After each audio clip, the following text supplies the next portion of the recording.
Welcome to Blowing Solutions Wide Open, where we're talking about all things spiritual, as well as creating new systems in the area of healthcare, finance, government, education, new environmental practices, and anything that helps the planet or helps humanity. My name is Addie Halkin. If you think that you have ideas or things to share in any of those areas, feel free to email me at blowingsolutionswideopen@gmail.com, or you could type the word guest in the comment section of this video, and I'll get back to you and potentially have you come on here and share with people what you know.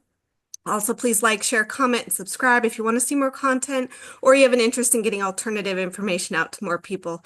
So I want to give a warm welcome to my guest, awesome person from what I've seen, and her name is Athena Hall.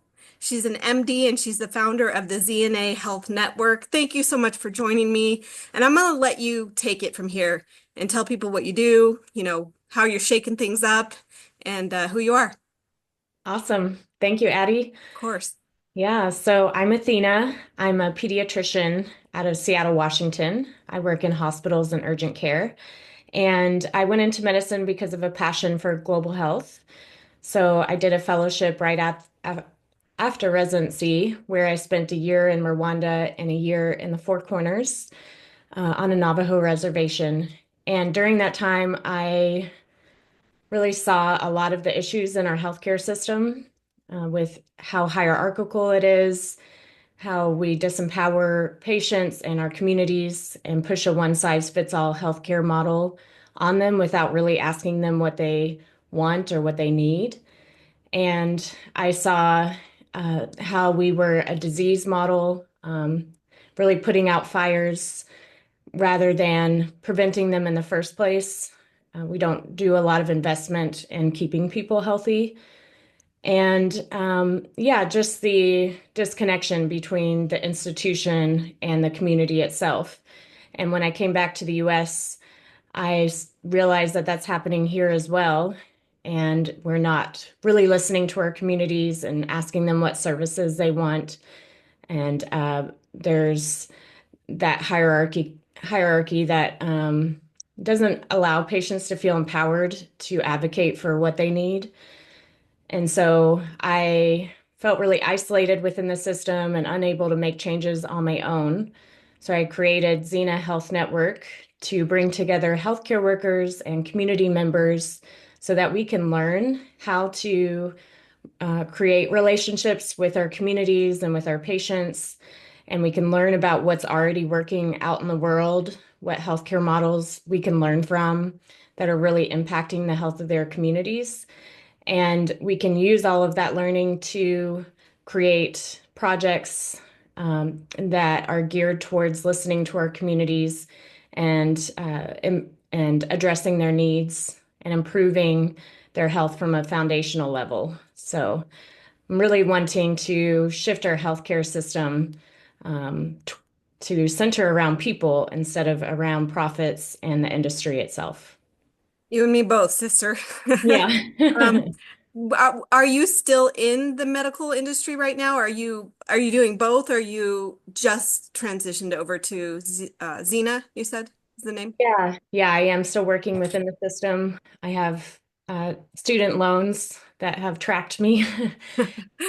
I also feel like it's important to be working in the system while trying to make changes. Um, and yeah, I feel that just having that knowledge of what's going on in our system and being able to create changes from that space, I think is important for me. But I also want to create a lot of space within Xena to listen to people who don't have any involvement within the healthcare system, maybe only as a patient, because their perspectives and skill sets and experiences are so important in creating change within our healthcare system.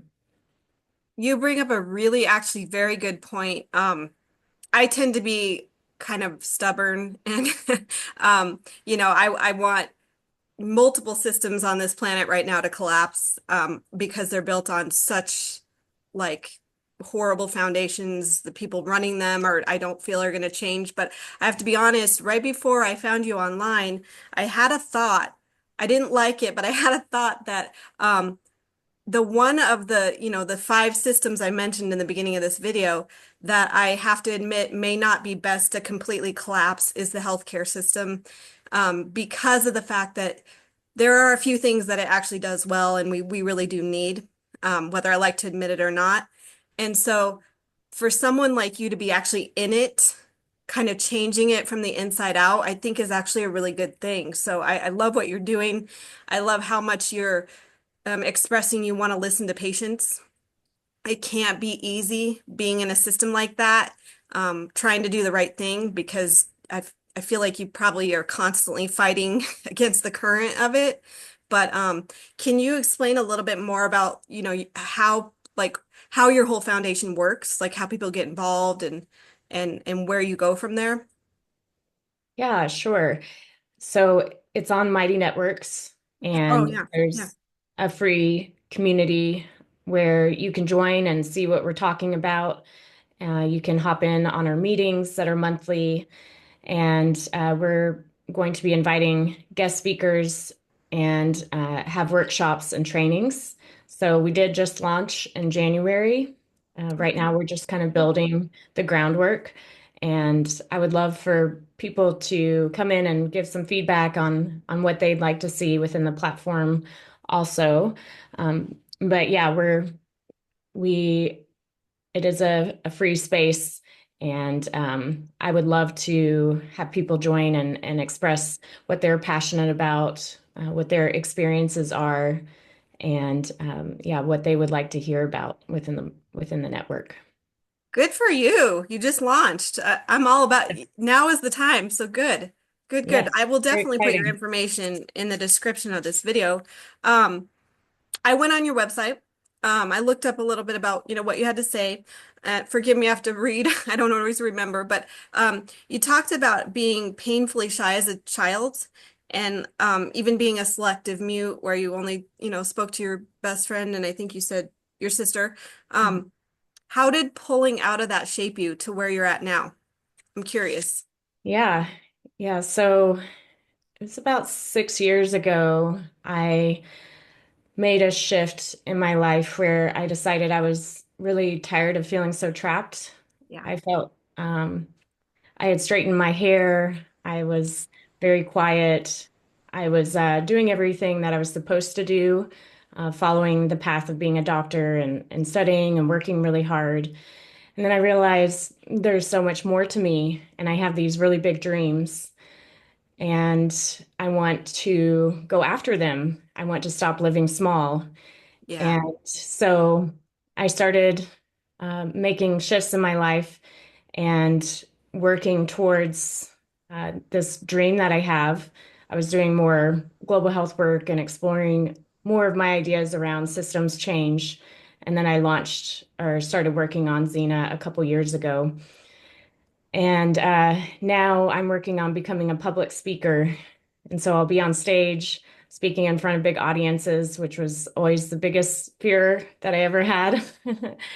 But it's exciting. It feels like it's a big part of who I am and a part of me that I suppressed for so long. But I feel that I have a lot to share, and there are so many other people out there that have a lot to share as well, and they have such valuable perspectives that we need to be listening to. So um, I'm all about radical self-expression and yeah, just moving towards your dreams. What you feel really drawn to is so important in this world, um, instead of doing what we think we are supposed to do. Yeah. Isn't that something? Going Yeah, from not speaking to, public speaking, that it's just amazing. We can do anything. we really can. Awesome. Yeah. Thank you for coming into your own. I want to ask you real quick. You did mention a little bit about this in the beginning about going to Rwanda, right? Um, Mhm. and I know that you mentioned seeing kind of some things that weren't right in their healthcare system as well. How did that compare to what you have seen here? Yeah. So one story is I saw a lot of families having to sacrifice a lot in order to pay for their healthcare bills in Rwanda. There you have to pay directly. You don't get billed later.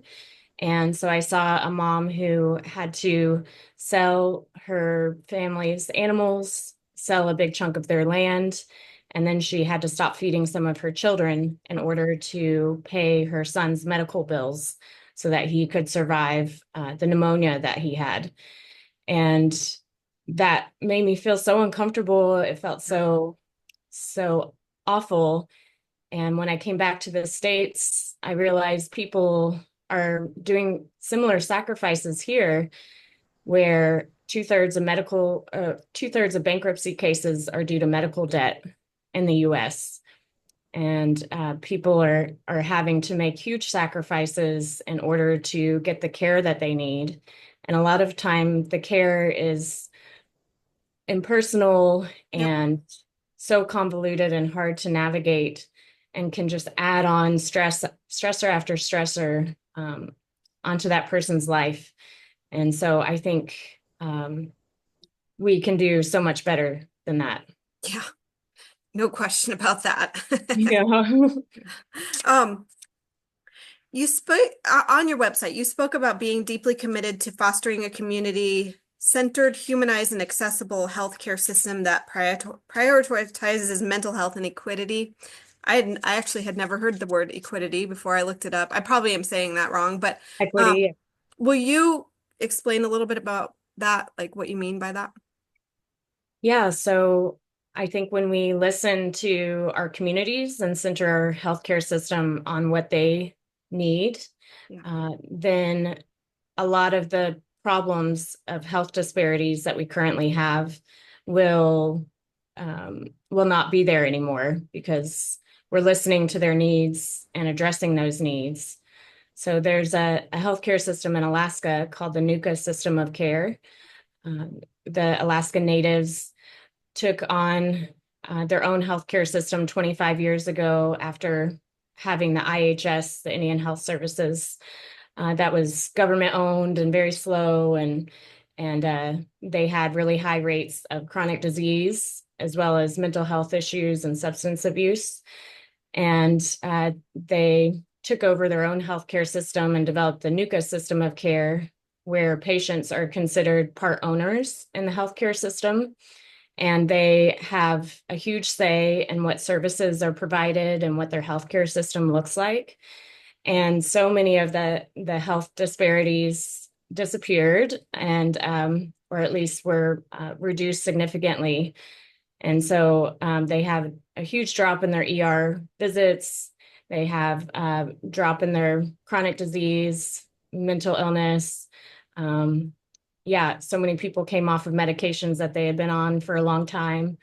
And so I think if they're able to do it, and it really just takes listening to our communities and acting on what it is that they're saying that they need, then that's when huge changes happen within our community's health. So That's incredible. I had never even thought of that. I mean, we're doing it with our credit unions and certain businesses like Shields is employee owned, things like that. But that there you go. That's why I invite people like you on because like, that had never occurred to me, but that is actually a really good idea. Is that kind of what you base ZNA off of a little bit? yeah, that's the vision for what I see for our healthcare system, is looking at the whole health of people, which is something that the NUCA system does, where they bring in the Alaska Natives, traditional healers, as well as mental health providers and physicians and social workers. They have whole integrated teams. So they're looking at the whole health of people, Yeah. as well as being community centered and driven by relationships. So Yeah. my vision for Xena is that exact model. Model. Mhm. Very cool. Very cool. I hope that this really takes off and this is what you do. Yeah. Because I think it's a much better idea. than our current system. Although, you just being in there probably helps. I mean, there's so many of us that go to our doctors and don't enjoy our experiences. So, um, you being in there to kind of buffer a lot of Mm. what's going on in it is, I'm sure a lot of people are very grateful for that. Oh, go ahead. Oh, yeah, I was just going to say there are so many great providers out there, nurses and doctors within the system that It's really true. want to take good care of patients, but oftentimes the system gets in the way. And it can be really challenging to work in that environment. And that's why we have such a huge burnout rate, is there's a misalignment in values within the system. And Yeah.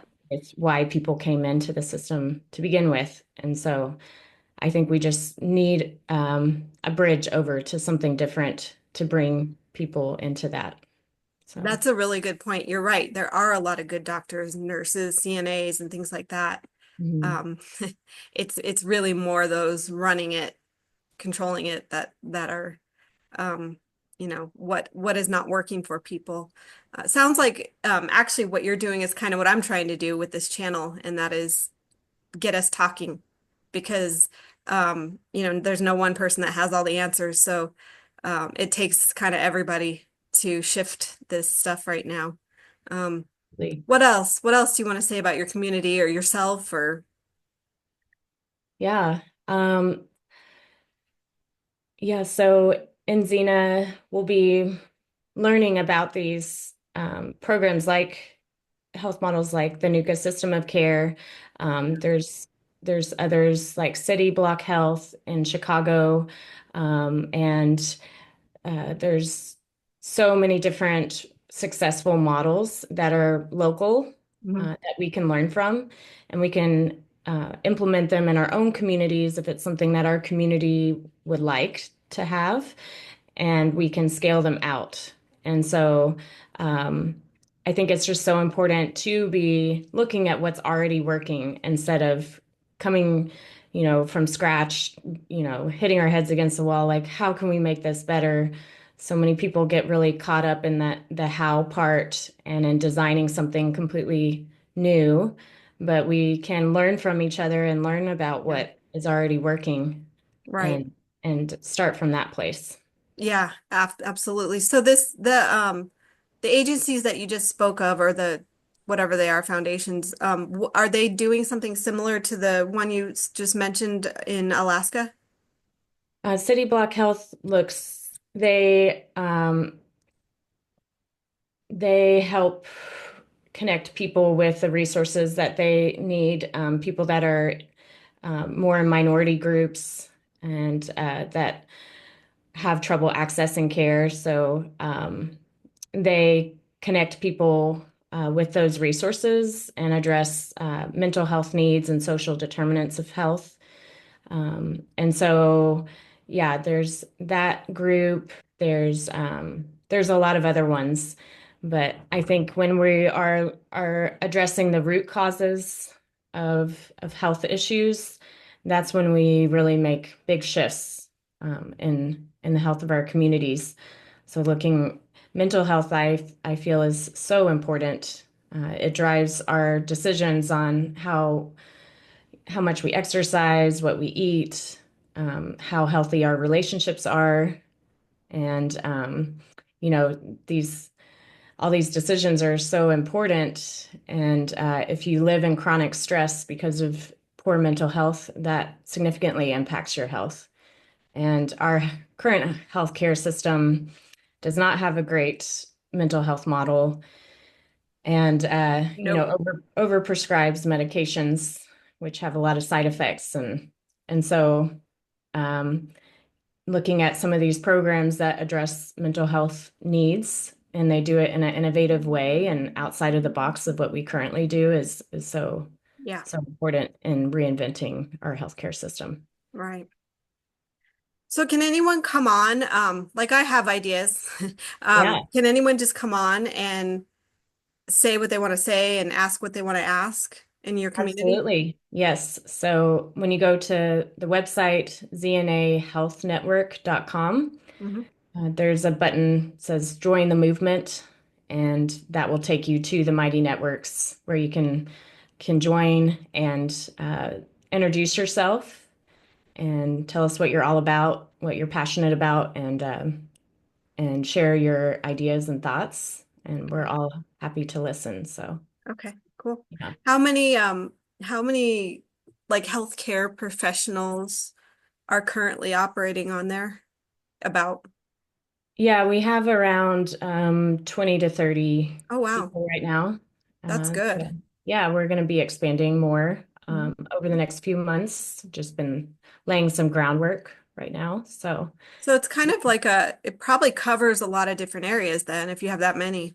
yeah, we have a lot of nurses, some physicians, and there are also people that are kind of in the periphery of the healthcare system um, that work in providing, connecting people to resources and yeah, doing some things in technology. So so we need everyone, Yeah, all more the areas. merrier. As Absolutely. far as like, everybody has a different piece of the puzzle. So that's incredible. Exactly. I Hmm. think you have a really great idea here. Um, Yeah. and Thank you. I'm glad you came on to share it.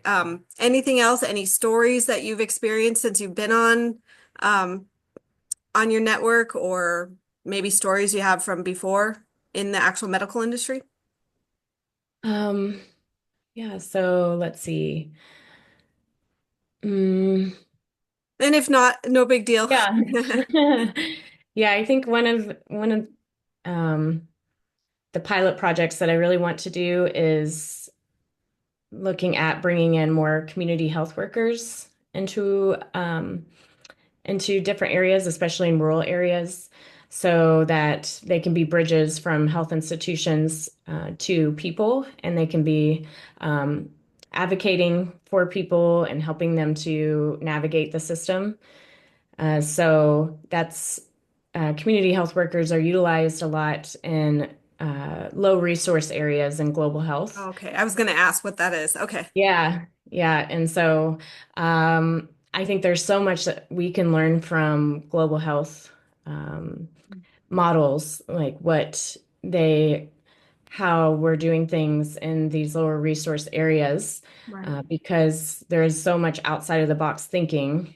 And we're looking a lot at um, creating partnerships instead of like the older model in global health was to just come in and save the day and be the rescuer and push this system on everyone, which was what I was experiencing when I was in Rwanda.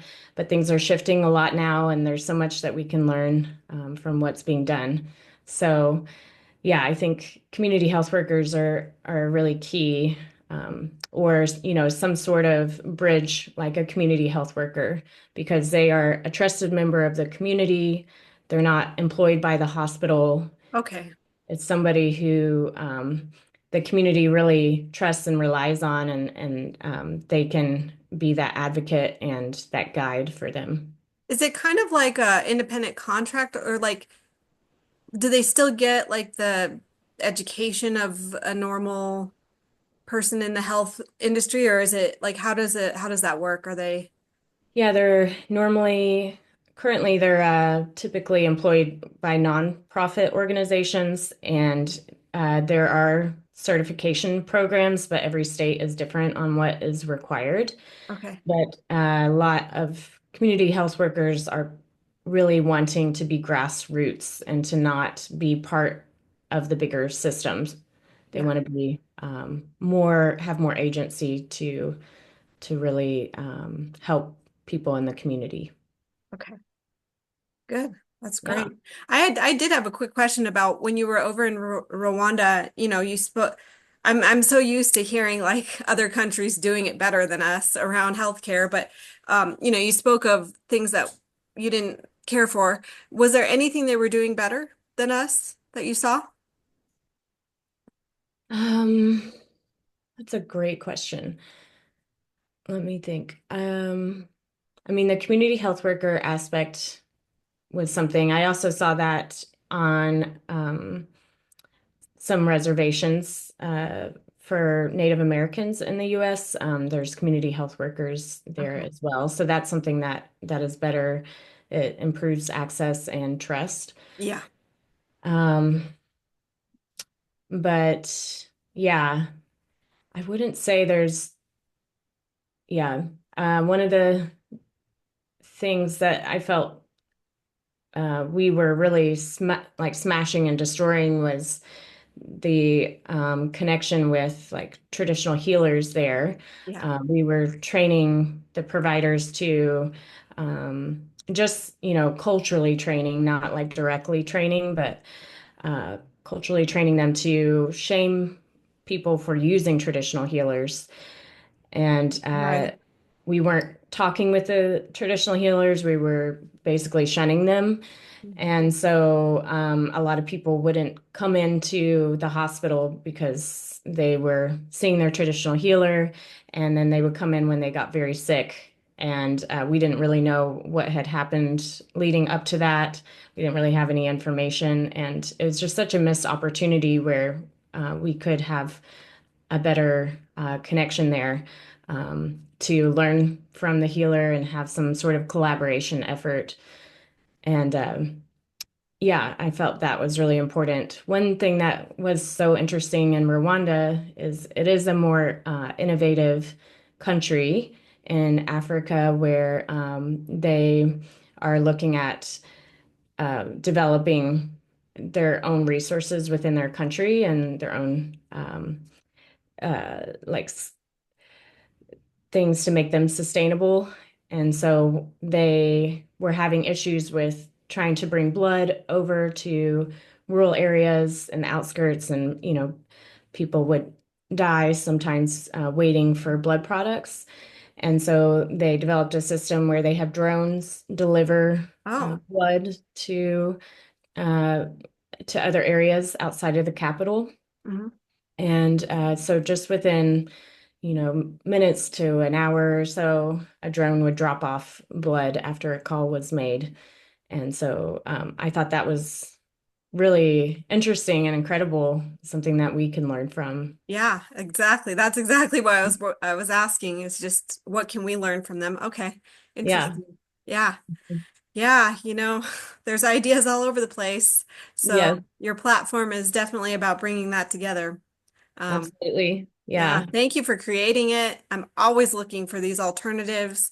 And anything else you want to say to Yeah. anybody interested or? Yeah, if anybody out there feels passionate about wanting to be a part of the change in our healthcare system, this is a space to just jump in and be part of the healthcare movement. I do feel that everyone is ready for change and that we are on the cusp of a movement in healthcare. And so if you feel that you have the time and energy and the passion, please jump in and join us. So Absolutely. Yeah, this is how it gets done. This is how the change is made is the collaboration. So exactly. yeah, I think we're totally on the same page on that. And I appreciate you coming on here. I love what you're doing. I wish you the best with public speaking. Yeah. I'm similar to you. I run shy and have had an interest in the public speaking. Um, and it takes a brave soul to do it. So uh, I'm glad you're moving forward with that. What a change. Yeah. Thank you. It's Yeah, definitely feels scary, but I feel ready for it. So, yeah, yeah. And you have what you need to share needs to be said. So um, yes. yeah, awesome. Yeah. Thank you so much, Addie. Absolutely. Again, just so you guys all know, I'm going to leave her information in the description of this video. If you want to get involved, I think it's a super worthy cause. I probably will get involved because, the healthcare industry, I know you're a little probably more diplomatic because you're in it. But for me, the healthcare industry has been a huge sore spot since I was a kid. And so I am super happy to see people having the courage to branch off like this and bring us together and, just create something that works better for everybody. So, Yeah. yeah, thanks for coming on. I appreciate it. Come back anytime you have more to share. Love to hear you. Um, Hey. and yeah, keep in touch. Glad that you're doing what you're doing. And if any of you have anything to share around spirituality or creating new systems on the planet, reach out to me at blowingsolutionswideopen@gmail.com. Thank you for listening. Catch you on the next one. Take care.